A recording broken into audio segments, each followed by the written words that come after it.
Shalom Bapak Ibu, kembali kita bertemu hari ini Jumat tanggal berapa nih? Ya tanggal 18 Juli Bapak Saudaraku. Tanpa terasa kita udah masuk hari ke-20 membahas identitas kita di dalam Kristus. Hari ini kita membahas identitas kita sebagai orang percaya satu di dalam Kristus. Sebelum kita lanjutkan, kita berdoa. Bapa, di dalam nama Tuhan Yesus, kami bersyukur pagi ini buat kesehatan, kekuatan, sukacita yang Tuhan berikan. Kami mencari wajah-Mu terlebih dahulu, mencari kebenaran-Mu terlebih dahulu, mencari kehendak-Mu terlebih dahulu. Roh Kudus bicara kepada kami, beri kami roh hikmat dan wahyu untuk mengenal Kristus dengan benar. Di dalam nama Tuhan Yesus kami bersyukur dan berdoa. Haleluya. Amin. Baik, Bapak Ibu Saudaraku, identitas kita sebagai orang percaya satu di dalam Kristus. Sesuai dengan Galatia 3 ayat 28, firman Tuhan berkata seperti ini. Dalam hal ini tidak ada lagi orang Yahudi atau orang Yunani, tidak ada lagi hamba atau orang merdeka, tidak ada laki-laki atau perempuan, karena kamu semua adalah satu di dalam Yesus Kristus. Nah, ayat ini Bapak Saudaraku bukan hanya sekedar pernyataan teologis, melainkan ini adalah revolusi ilahi yang membongkar tembok pemisah umat manusia. Nah, demikian penjelasannya. Yang pertama, makna transformasi identitas Kristus. Penghapusan hierarki duniawi, Paulus menyebut 3 pembeda utama budaya kuno. Nah, 3 pembeda utama ini adalah etnis, yaitu dulu Yahudi atau Yunani, Jewish and Gentiles, gitu ya. Terus kemudian status sosial, hamba atau orang merdeka. Terus status gender, laki-laki atau perempuan. Nah, di dalam Kristus semua ini kehilangan daya pisahnya. Karena identitas utama kita adalah di dalam Kristus. Nah, terus kemudian kesatuan organik bukan keseragaman. Nah, di sini Bapak Ibu Saudaraku, kata satu dalam Yunani artinya hen. Nah, menekankan kesatuan esensial seperti tubuh. Seperti tubuh kita ini satu kesatuan, begitu banyak anggota, tapi satu kesatuan. Mata tidak bisa berkata, mata tidak bisa berkata kepada telinga, aku tidak membutuhkan engkau. Atau tangan tidak bisa berkata kepada kaki, aku tidak membutuhkan engkau. Kita hand, satu kesatuan, seperti tubuh, Bapak Saudaraku. Demikian kita satu tubuh di dalam Kristus. Nah, bukan penghapusan keragaman ya. Ini bukan menghapuskan keragaman. Tetapi perbedaan latar belakang justru memperkaya gereja selama terikat di dalam Kristus.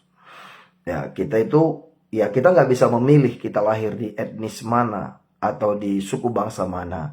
Kita juga nggak bisa memilih lahir sebagai laki-laki atau perempuan gitu ya.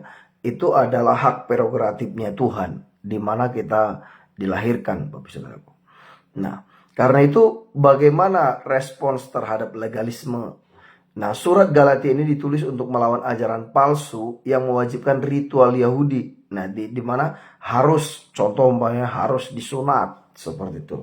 Untuk keselamatan, Paulus menegaskan, ya disunat sih boleh gitu. Tapi kalau diberkata untuk selamat harus disunat, ya itu yang nggak benar gitu ya. Nah, jadi itu yang Paulus berkata, tidak harus semua harus menjadi seperti Yahudi gitu. Bukan sunat itu bukan faktor keselamatan gitu kira-kira. Nah, itu memang kalau di perjanjian lama kepada Abraham, janji sunat itu diberikan sebagai satu perjanjian.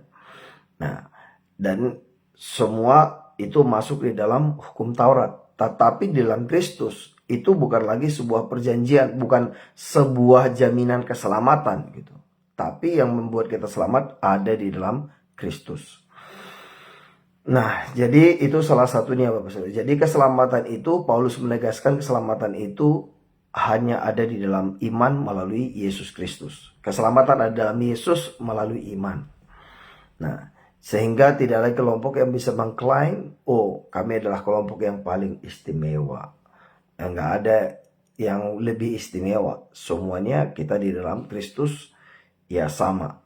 Tergantung seberapa kita sudah di dalam Kristus atau bukan, pembedanya di situ, gitu ya. Terus kemudian dampak praktis bagi hidup orang percaya. Apa dampaknya? Yaitu mengubur prasangka dan superioritas.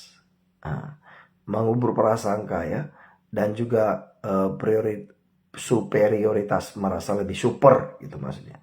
Gereja mula-mula dihadapkan pada konflik Yahudi Gentiles atau Yahudi Yunani gitu ya. Ayat ini mengingatkan bahwa tidak ada kasta rohani. Tidak ada kasta rohani, Bapak Saudaraku. Nah, berdasarkan suku, pendidikan atau gender, contoh ya.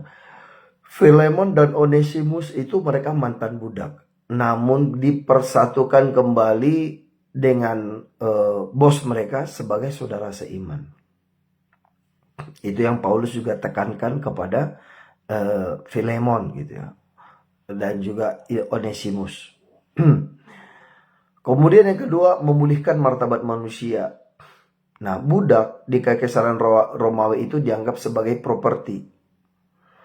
Nah, Paulus menyatakan mereka sama berharganya di hadapan Allah.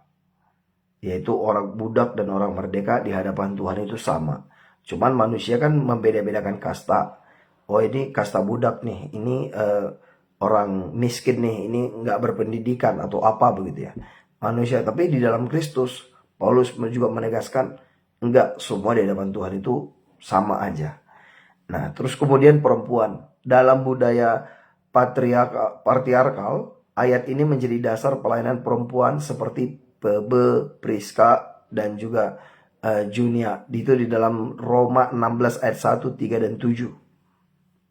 Dimana begitu banyak ayat-ayat di Alkitab yang memang banyak juga perempuan melayani di zaman dulu gitu ya. Nah, ini menjadi dasar. Tetapi memang ada juga beberapa di pelayanan tertentu ya perempuan dilarang memimpin. Padahal sebenarnya itu bukan sesuatu yang baru. Bahkan di perjanjian lama pun ada beberapa kali perempuan memimpin. Ya, salah satu mungkin yang sangat terkenal adalah Deborah. Dia jadi pemimpin perang begitu ya. Nah, bukan hanya di belakang layar. Nah, terus kalau Martin Luther King Junior menggunakan ayat ini melawan segregasi rasial. Segregasi adalah pengingkaran kesatuan di dalam Kristus. Nah, jadi di dalam Kristus kita mesti paham, Bapak Saudaraku. Kita mesti mengerti bahwa kita tidak bisa membeda-bedakan orang gitu ya. Ya, kalau umpamanya kita bicara, oh ya, tapi setiap orang memiliki kualitas yang berbeda. Ya, itu betul. Tetapi kita membeda-bedakan tidak bisa. Karena mereka sama-sama jiwa. Tapi untuk dalam memberi dampak, respon semua, ya memang berbeda dalam hal itu. Tapi dalam hal berharga di hadapan Tuhan itu sama berharganya. Terus kemudian Bapak Saudaraku, gereja sebagai teladan masyarakat. Nah, gereja dipanggil menjadi komunitas alternatif. Nah, yang menunjukkan rekonsiliasi ketika majikan dan budak duduk bersama di perjamuan kudus atau perempuan menjadi diakonia, dunia melihat kuasa Injil. Nah, memang ini menjadi tantangan kontemporer lah, Bapak Saudara. Menjadi tantangan bahkan sampai hari ini. Di mana ya terus terang hal ini kita masih melihat di berbagai daerah. Bahkan di negara tertentu ya tidak sopan menyebutnya di sini.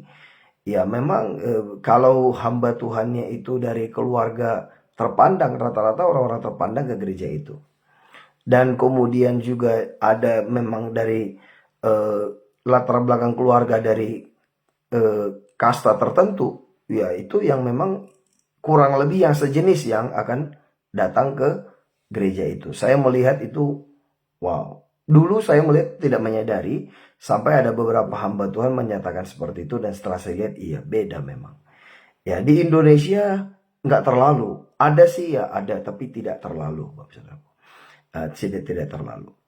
Khususnya kalau di kota gitu ya. Di desa pun nggak kita nggak lihat gitu. Nah tapi ini tantangannya. Kata tantangan kontemporer itu apa? Kesetaraan versus keseragaman. Setara bukan berarti seragam ya, ini kita juga mesti paham. Ayat ini tidak menghapus peran unik laki-laki dan dengan perempuan, Bapak Saudaraku. Kalau kita baca dalam Efesus 5, tetapi menegaskan nilai dan akses yang setara kepada Kristus. Itu ya, bukan berarti sama itu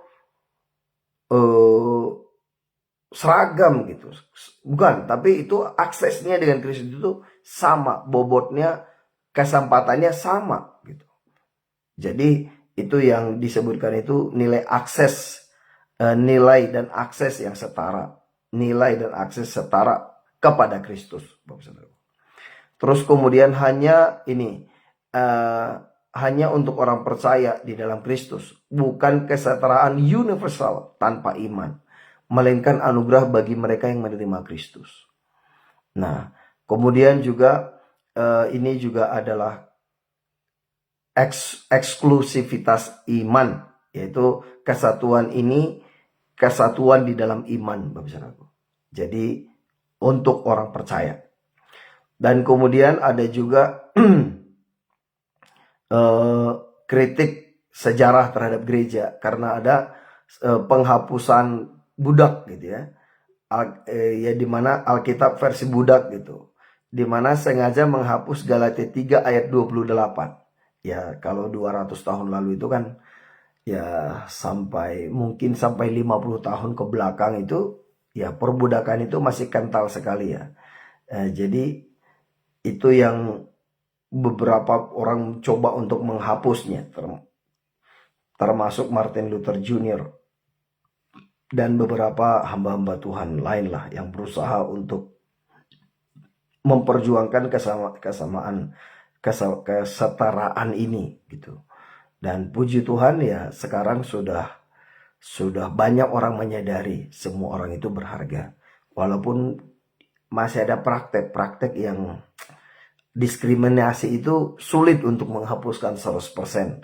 Kecuali seseorang itu mengalami perjumpaan dengan Tuhan menurut saya. Nah oleh karena itu Bapak Saudaraku, bagaimana aplikasinya ini di dalam kehidupan sehari-hari. Nah aplikasi untuk kita sebagai gereja Tuhan hari-hari ini Bapak Saudaraku.